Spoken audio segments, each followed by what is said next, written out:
Hello my friends, कैसे हैं आप सभी। मैं आशा करता हूं आप सभी स्वस्थ होंगे और मस्त होंगे। स्वागत है आपका हमारे channel English spoken zero to hero पर। फ्रेंड्स, आज हमारी एडवांस इंग्लिश स्पोकन क्लास का डे 19 है और जिसमें हमने आज का टॉपिक लिया है डेयर टू, जिसका अर्थ होता है किसी काम को करने की हिम्मत होना। तो साथियों, पहले हम आपको डेयर टू का स्ट्रक्चर क्या होता है यह हम आपको बता देते हैं।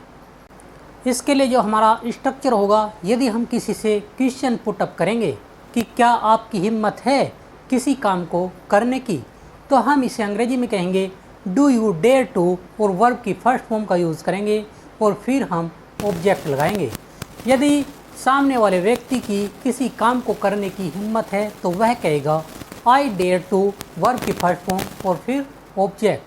और यदि उस व्यक्ति की उस काम को करने की हिम्मत नहीं है तो वह कहेगा आई डोंट डेयर टू और वर्ब की फर्स्ट फॉर्म और फिर ऑब्जेक्ट। साथियों, अब हम आपको डेयर टू का सेंटेंस में यूज़ कैसे करते हैं यह हम आपको बता देते हैं। इसके लिए चलते हैं अपनी नेक्स्ट स्लाइड पर, जिस पर हमारा पहला सेंटेंस है, क्या आप में पहलवान के साथ लड़ने की हिम्मत है। मान लिया हम दुबले पतले हैं या हम कमज़ोर हैं और हमारे सामने एक पहलवान खड़ा हो जाता है, तो हम यही कह सकते हैं कि क्या आप में हिम्मत है एक पहलवान के साथ लड़ने की। तो हम इसे अंग्रेजी में कहेंगे do you dare to fight with wrestler. Do you dare to fight with wrestler, क्या आप में हिम्मत है पहलवान के साथ लड़ने की।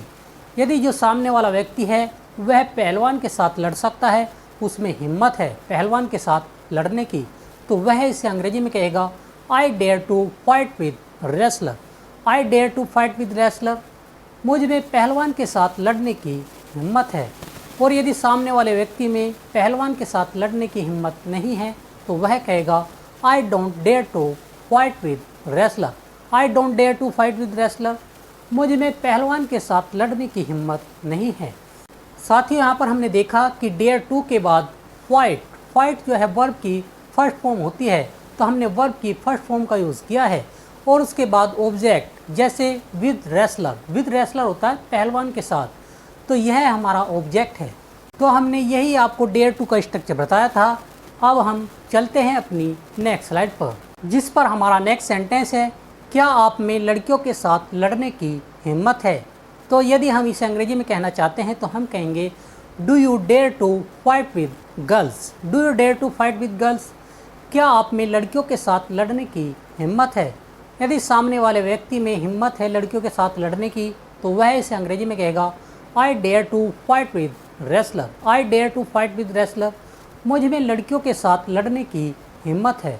साथियों, आई के बाद हमने डेयर टू का यूज़ किया है और उसके बाद हमने वर्ब की फर्स्ट फॉर्म फाइट का यूज़ किया है और फिर विद गर्ल्स जो है वह हमारा ऑब्जेक्ट होगा और जिसका अर्थ होता है लड़कियों के साथ। तो इस सेंटेंस का अर्थ हुआ मुझ में लड़कियों के साथ लड़ने की हिम्मत है।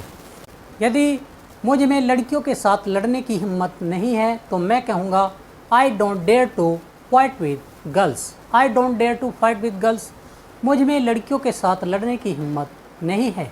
साथियों, जब हम निगेटिव सेंटेंस बनाते हैं तो हम डेयर टू से पहले डोंट का यूज़ करते हैं। I don't dare to fight with girls, मुझ में लड़कियों के साथ लड़ने की हिम्मत नहीं है। फ्रेंड्स, यदि आपको हमारी आज की क्लास अच्छी लगे तो आप हमें लाइक, शेयर और कमेंट ज़रूर करना। और जो साथी हमारी आज की क्लास में नए हैं वह साथी हमारे चैनल को सब्सक्राइब करना मत भूलना, ताकि उनको हमारी आने वाली क्लास की नोटिफिकेशन समय पर मिलती रहे। चलते हैं अपनी नेक्स्ट स्लाइड पर, जिस पर हमारा नेक्स्ट सेंटेंस है, क्या आप में पुलिस को थप्पड़ मारने की हिम्मत है। साथियों, आपने देखा होगा कि कोई जो व्यक्ति है वह पुलिस को थप्पड़ मार देता है। तो हम यह जान लेते हैं कि क्या आप में पुलिस को थप्पड़ मारने की हिम्मत है। तो हम इसे अंग्रेजी में कहेंगे do you dare to slap to a policeman. Do you dare to slap to a policeman, क्या आप में पुलिस को थप्पड़ मारने की हिम्मत है। यदि सामने वाले व्यक्ति में पुलिस को थप्पड़ मारने की हिम्मत है तो वह इसे अंग्रेजी में कहेगा I dare to slap to a policeman. I dare to slap to a policeman, मुझ में पुलिस को थप्पड़ मारने की हिम्मत है। और यदि सामने वाले व्यक्ति में पुलिस को थप्पड़ मारने की हिम्मत नहीं है तो वह इसे अंग्रेजी में कहेगा I don't dare to slap to a policeman. I don't dare to slap to a policeman, मुझ में पुलिस को थप्पड़ मारने की हिम्मत नहीं है। चलते हैं अपनी नेक्स्ट स्लाइड पर, जिस पर हमारा नेक्स्ट सेंटेंस है, क्या आप में अपने पिताजी को उल्टा उत्तर देने की हिम्मत है। कुछ व्यक्ति ऐसे होते हैं जो अपने पिताजी को बुरा भला बोलते हैं, अर्थात अपने फादर को उल्टा उत्तर देते हैं। तो यदि हम इसे अंग्रेजी में कहना चाहें तो हम कहेंगे do you dare to answer back to your father. Do you dare to answer back to your father, क्या आप में अपने पिताजी को उल्टा उत्तर देने की हिम्मत है। यदि मुझ में अपने पिताजी को उल्टा उत्तर देने की हिम्मत है तो मैं इसे अंग्रेजी में कहूँगा I dare to answer back to my father. I dare to answer back to my father, मुझ में अपने पिताजी को उल्टा उत्तर देने की हिम्मत है। चलते हैं अपनी नेक्स्ट स्लाइड पर।